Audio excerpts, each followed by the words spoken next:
bagaimana sih menerjemahkan mindfulness ini dalam diksi-diksi agama. Yo, kita membahasnya diksinya Islam pastinya. Nah, mari kita urut ya kalau versi kita. Jadi mindfulness tadi kan variabelnya 4. Attention, intention, present, dan openness. Nah, ini menurut saya kalau kita masukkan dalam wawasan-wawasan beragama, attention itu kan kesadaran apa yang sedang kita lakukan, kesadaran fokus dan konsentrasi tentang yang sedang kita jalankan. Nah, ini bahasa agama yang cocok dalam Islam menurut saya adalah khusyuk. Khusyuk itu kan mudahnya batin kita hadir, pikiran kita hadir. Istilah khusyuk ini ya tentunya lebih dikenal dalam sholat. Dalam sholat itu kan kita diminta khusyuk. Maksudnya apa? Sholat itu ya pikirannya di situ, hatinya juga di situ saat sholat. Itu kan namanya khusyuk. Loh, hadirnya pikiran, hadirnya hati dan kesadaran itu tadi kan yang diminta dalam mindfulness. Jadi ternyata selama ini kita juga sudah dituntut itu, dilatih itu dalam sholat. Jadi pikiran yang terfokus kuat di situ, sehingga kadang-kadang banyak kan cerita-cerita para ulama, para sahabat, kalau sudah asik dalam sholat, fokus ke situ, tidak bisa diganggu sudah.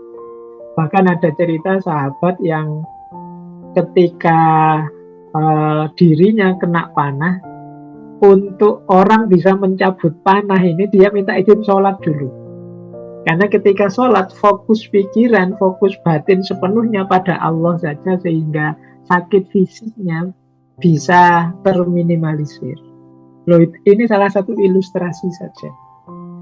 Jadi attention ini, jadi fokus penuh perhatian, bisa kita temukan dalam agama lewat konsep khusyuk.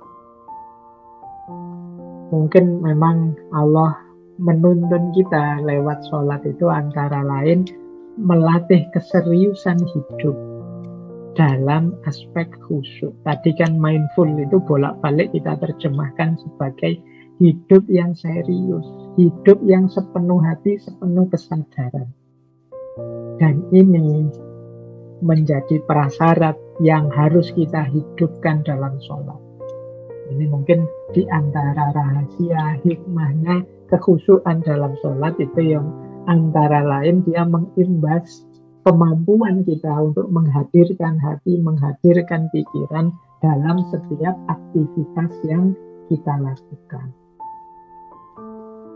Nah, itu kalau attention. Kalau intention ini kan maksud, tujuan. Agama mengajarkan kita konsep ikhlas. Kegiatan apapun, aktivitas apapun bernilai ibadah kalau itu karakternya ikhlas. Ikhlas itu karakter yang tidak egois, karakter yang lillahi ta'ala. Jadi berarti dalam Islam kita dilatih untuk sadar saat kita melakukan apapun orientasinya hanya Allah saja. Loh, untuk bisa ikhlas ini tidak mungkin kita tidak sadar. Harus sadar, tahu arahnya kemana. Harus diniati jelas bahwa ini saya lakukan lillahi ta'ala. Loh, niat jelas di awal itu membantu kita menghadirkan intention. Jadi menghadirkan maksud dan tujuan.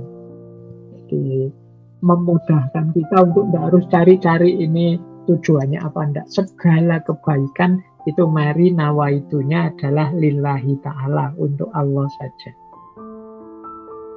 Yang ketiga, present. present itu ya tadi kita definisikan sadar sekarang saat ini di situasi sekarang. Ini kalau dalam Islam itu menurut saya dekat dengan konsep ridho. Jadi radhiyallahu anhum wa radu anhu. Dirinya orang yang nanti mutmainnah dan langsung menuju Allah setelah dia meninggal adalah orang yang ridho terhadap apapun keputusan Allah dan akhirnya Allah juga meridhoinya. Jadi ridho itu menerima. Allah nakdir apapun, Allah menetapkan apapun, berarti situasi apapun, kondisi apapun aku terima. Ini yang pakai istilah kita tadi ya, orang bisa menikmati hidupnya. Orang yang tidak ridho dengan hidupnya, dia tidak bisa nikmat. Tidak ridho kalau sainganku jadi pemimpin, tidak ridho kalau tetanggaku sukses, tidak ridho, dia akan gelisah. Tidak terima dengan situasi yang ada di sekelilingnya. Tidak present, tidak bisa menikmati hidup. Dia akan sulit bersyukur. Banyak kan di antara kita hari ini yang bahkan tidak bersyukur, misalnya lahir di bumi indah luar biasa Indonesia ini. Banyak kan yang di komen-komen itu, oh dasar warga plus 62 misalnya, memang negara berflower ini, negara yang baru berkembang, masih kita tidak bangga sama sekali dengan tanah air kita, dengan bangsa kita. Ini kalau ditarik-tarik mungkin jatuhnya bisa kita tidak ridho oleh Allah ditakdir di Nusantara, di Indonesia yang indah ini. Kita tidak present, kita tidak bisa menikmati. Ya sulit kita mindful pada akhirnya. Jadi kita hidup dengan penuh kesadaran, dengan penuh pemikiran. Kenapa? Pikiran dan kesadaran kita tidak di sini.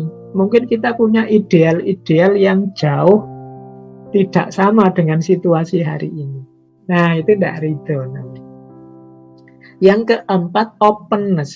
Openness itu terbuka. Tadi kan bilang objektif, apa adanya. Itu kalau dalam agama yang namanya hikmah. Jadi hikmah itu menemukan kebenaran, kebaikan dalam situasi apapun. Kalau itu situasi yang buruk, ya saya pahami untuk tidak saya tiru. Kalau itu yang baik, saya pahami untuk saya teladani. Jadi tidak ada kok fenomena itu sia-sia bagi orang yang berkacamata hikmah. Jadi makanya di ngaji filsafat ini kita latih untuk belajar apa saja untuk diambil. Bahkan belajar dari tokoh-tokoh yang dikenal ateis misalnya, Karl Marx, Nietzsche, dan lain sebagainya. Tapi dari situ kan kita banyak mengambil hikmah, pelajaran untuk hidup kita kontekstualkan. Jadi pelajaran untuk dihindari atau pelajaran untuk ditiru, itu kan pinter-pinter kita mengolahnya. Nah, itu aspek openness. Jadi untuk mindful, kalau menggunakan diksi-diksi agama, kita bisa pakai istilah khusyuk, ikhlas, ridho, dan juga hikmah. Inilah 4 variabel religious mindfulness.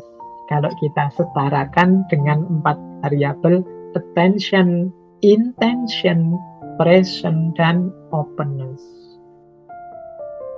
Nah, sekarang kita lihat lagi. Tadi kan ada konsep mode of being, cara kita eksis melalui mindfulness. Ada sifat, ada situasi, ada praktek. Sifat itu berarti mindful yang sudah tertanam dalam jiwa. Nah, itu kalau dalam bahasa agama, sejauh yang saya tahu, orang yang sudah sangat mantap batinnya, sudah sangat stabil jiwanya, itu disebut seorang yang mutmainnah. Jiwanya jiwa yang tumakninah. Jadi karakter tumakninah dalam diri menunjukkan kestabilan kesadaran dan pikiran kita.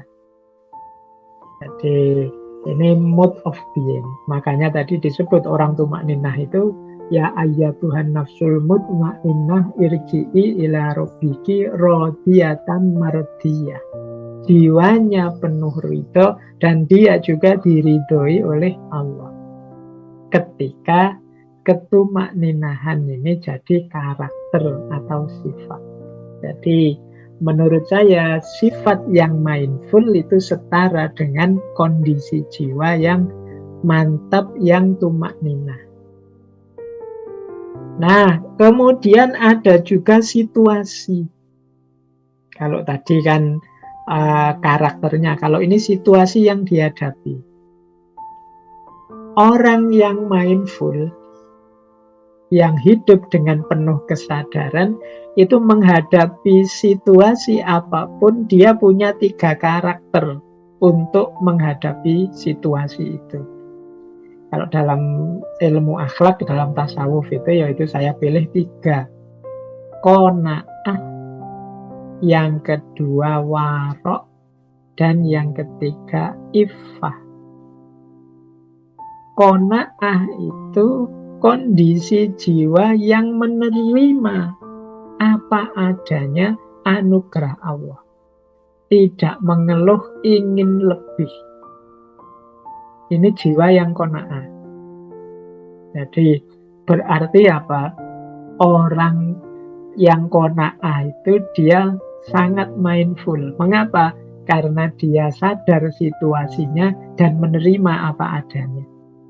Ini kan kalau dalam agama namanya qanaah.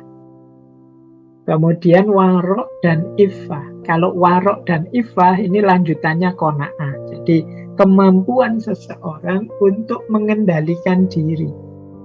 Kalau dalam tasawuf sering disebut wirai. Orang yang warok, wirai itu orang yang mampu mengendalikan dirinya. Jadi termasuk iffah. Iffah itu orang yang mampu menjaga kehormatan dirinya.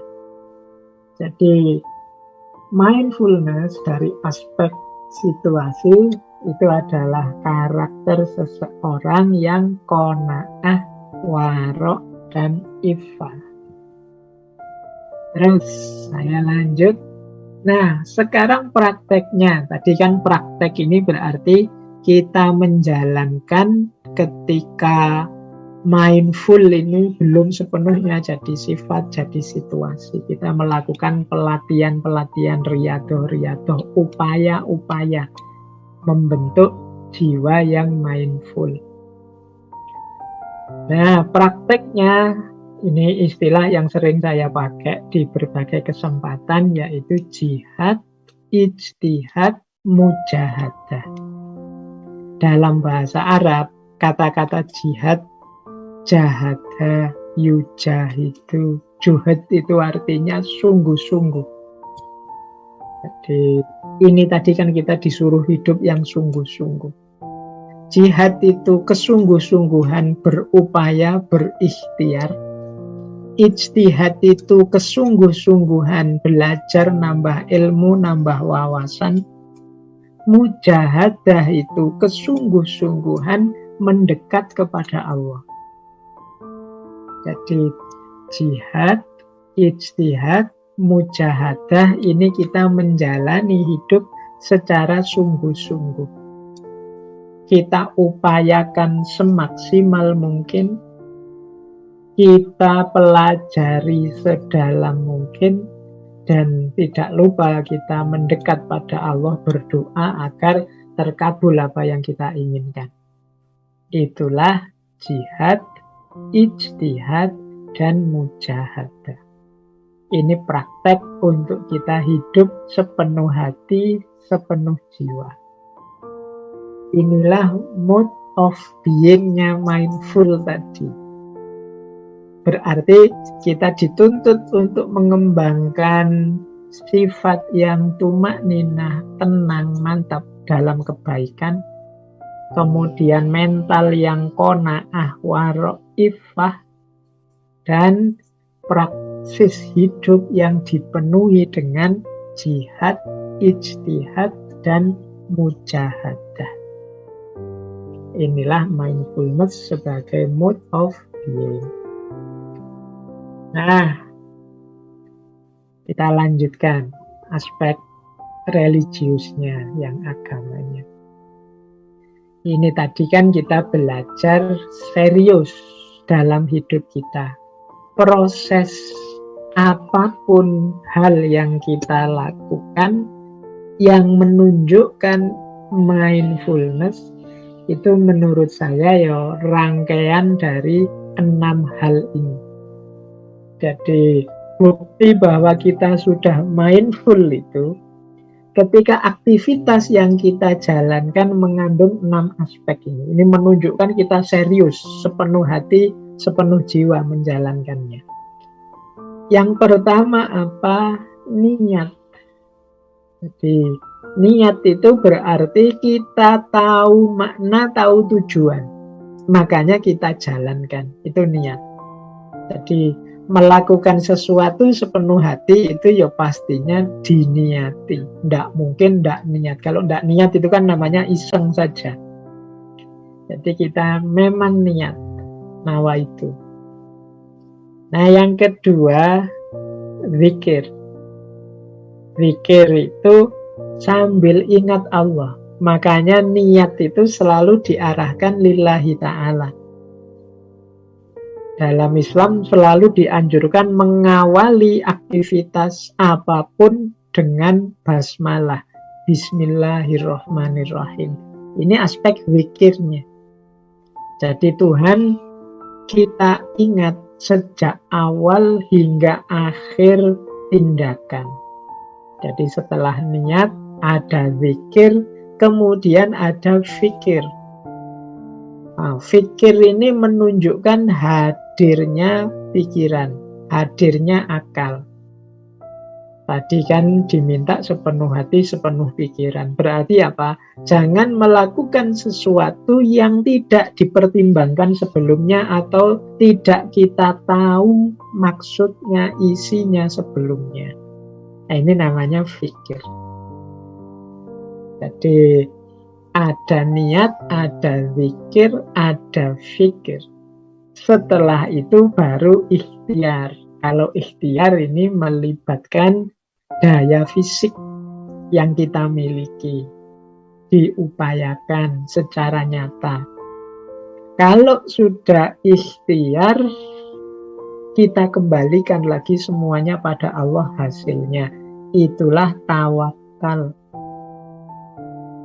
Nah, kita terima apapun hasilnya dari Allah, tapi ini belum terakhir. Kita masih perlu lagi mendayagunakan pikiran kita untuk muhasabah. Muhasabah itu kita evaluasi.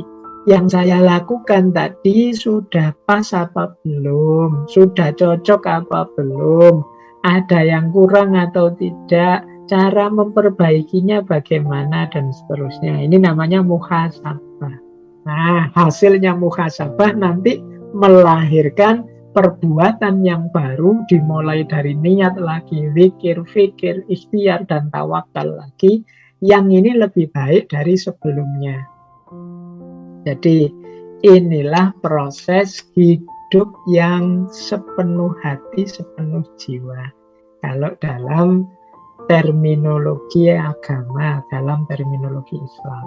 Jadi apapun yang kita lakukan diawali dari niat, disadari tentang hadirnya Allah di segala situasi, zikir, kemudian dilakukan dengan pertimbangan dan wawasan yang cukup, fikir, kemudian diwujudkan dalam perbuatan yang sungguh-sungguh, jihad, ijtihad, mujahadah, itulah ikhtiar. Hasilnya apapun kita terima, itulah tawakal. Setelah itu kita muhasabah, kita evaluasi, sehingga setelah ini yang saya lakukan lebih baik dari tadi. Inilah penerjemahan dari saya untuk mewujudkan hidup yang mindful. Nah, hasilnya apa sih? mindfulness di level religius ini kita wujudkan, efeknya apa? Menurut saya kalau kita sudah melakukan tadi mindfulness tadi, baik yang secara umum maupun dalam istilah-istilah agama, kita akan mendapatkan paling tidak 4 hal efeknya. Yang pertama apa? Kesadaran muraqabah. Jadi muraqabah beda dengan muqarabah. Muraqabah itu kesadaran bahwa kita ini senantiasa diawasi oleh Allah. Karena tadi kan diawali dari niat, zikir, kesadaran lillahi ta'ala. Itu kan berarti di setiap detik hidup kita, kita sadari tentang Allah dan hadirnya Allah. Berarti apa? Kita sadar Allah itu mengawasi aku terus. Nah, ini namanya kesadaran muraqabah. Efek ini menurut saya penting. Orang itu kalau setiap detik hidupnya merasa diawasi Allah, pastinya hidupnya lebih cerah, lebih terkontrol, lebih sesuai dengan apa yang diinginkan oleh Allah. Nah, ini namanya kesadaran muraqabah. Yang kedua, kesadaran muqarabah. Kesadaran muqarabah itu kesadaran kita untuk lebih semangat lagi mendekat pada Allah. Jadi kita lebih terdorong untuk mendekat terus pada Allah. Karena tadi amalan kita kan amalan yang diawali dari kesadaran ketuhanan, diakhiri dengan muhasabah dan tawakal lillahi ta'ala semuanya. Ini membuat kita semakin terdorong mendekat kepada Allah. Yang ketiga, ketika kita mengembangkan perilaku yang mindful ini, maka hidup kita akan dipenuhi oleh rasa syukur. Kita tidak lagi hidup dari satu keluhan ke keluhan yang lain. Kita hidup dari rasa syukur yang satu ke rasa syukur yang lain. Jadi mengapa? Ya karena kita hidup sepenuh hati menghayati, menikmati apapun yang diberikan oleh Allah. Maka yang lahir adalah dari alhamdulillah ke alhamdulillah, dari rasa syukur ke rasa syukur yang lain. Dan yang keempat, efek yang menurut saya positif dari mindfulness adalah kekuatan diri, kekuatan jiwa kita menghadapi apapun yang terjadi dalam hidup ini. Jadi kita tidak jadi orang yang lari dari kenyataan, tidak jadi orang yang tidak terima dan mengeluh menghadapi situasi, tapi kita jadi orang yang sadar dan menerima apapun situasi yang kita hadapi. Nah, ini bahasa saya orang yang jiwanya kuat. Jadi malam hari ini kita kenal serba sedikit apa itu mindfulness, kemudian kita pahami relevansi dan korelasinya dalam ajaran Islam. Semoga teman-teman mulai sedikit-sedikit ngerti makna dan pentingnya mindfulness ini dalam hidup kita.